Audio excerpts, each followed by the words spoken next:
We obviously need to talk about what's happening in this country. And yesterday was a very bad day, I think, for all South Africans. The young lady from UCT, Uyinene Mrwetyana, just confirmed was killed by a man at the post office. There's a story of a young girl, I believe her name is Amy Lee, that grade R girl, that was kidnapped from her mom's car, and the men are demanding a ransom. Um, there's violence in Gauteng with people protesting, looting from, and hurting foreign nationals. So obviously, all of this stuff has been trending on social media, and sometimes some of us worry about trends. I mean, some of the Boko Haram girls are still at home yet. So the worry is that this anger will last for a few days, and then people will jump on whatever's trending from Kylie Jenner thereafter. Just a few of the points that I wanted to make.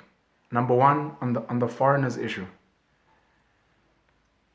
You know, Trevor Noah said something very interesting. He said, all of us are immigrants, depending on the timeline that you look at. All of us come from somewhere, and at some point we settled somewhere else, which was not originally our land.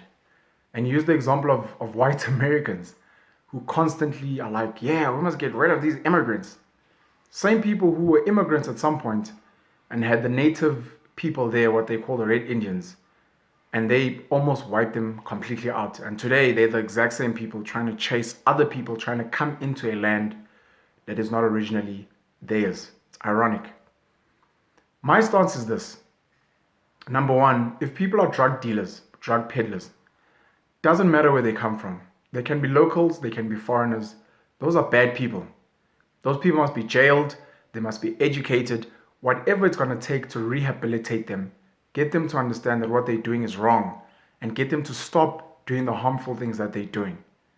Doesn't matter where they're from. Once you assign it to foreigners, it is no longer just about drugs. You're now chasing a certain agenda and you're pushing propaganda, and it may be false.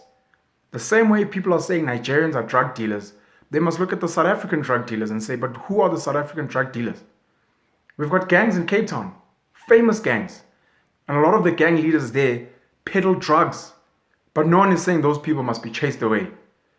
We're comfortable, I guess, with the Cape gangs, and we have issues with people that are not from here pushing drugs. It's wrong to push drugs no matter where you are from. Another important thing that I want to raise is just because someone is South African doesn't mean they're good. Just because someone is not South African doesn't mean they're bad. In my opinion, someone who does not feed you, someone who does not employ you, someone who does not feed your kids or your circle, someone who does not add value to your life, positive value into your life, that person is a foreigner. Once told my mom, so we grew up with an old white couple, old Afrikaans couple next door in Newcastle. And there was a nice old lady that lived there. And she used to bake us cakes and she used to bring us food. You know, it's very nice because if you grew up with Afrikaans tannies like we did, you know that they love baking, they love cooking, and sometimes they make too much and they love giving it away. I know my Afrikaans teacher, for example, would used to bring us cake every now and then that she baked because she was bored. I asked my mom a question. If you were to win the lottery, if you had money and you had to choose between giving some of that money to this old white woman or to a random black woman that you've never met, that you don't know, who would you choose? Because the assumption is that we must support black no matter what. But it's more important to support people that are in your circle, that add value to your circle. And she thought about it and she was like, you're right. I need to give it to someone who's been feeding my kids, who cares about me, who has added value to my life. And if a person is not doing that, that person is a foreigner to you. Because foreign is strange, it's weird, it's unknown to you. So I can't see a Zulu man, a Xhosa girl, and feel comfort with them just because they happen to be South African. And I meet a Tanzanian woman, or a Ghanaian man, or a Cameroonian man, or an Angolan woman, and automatically they are foreign and strange. But maybe they add value to my life. They cut my hair. They sell me groceries. Their kids study with my kids. They help me in some way. I play sports with them. They're my neighbors. We eat together. But when crunch time comes, oh, those are foreigners. They must get out of here. That shows the sign of a weak, unintelligent mind.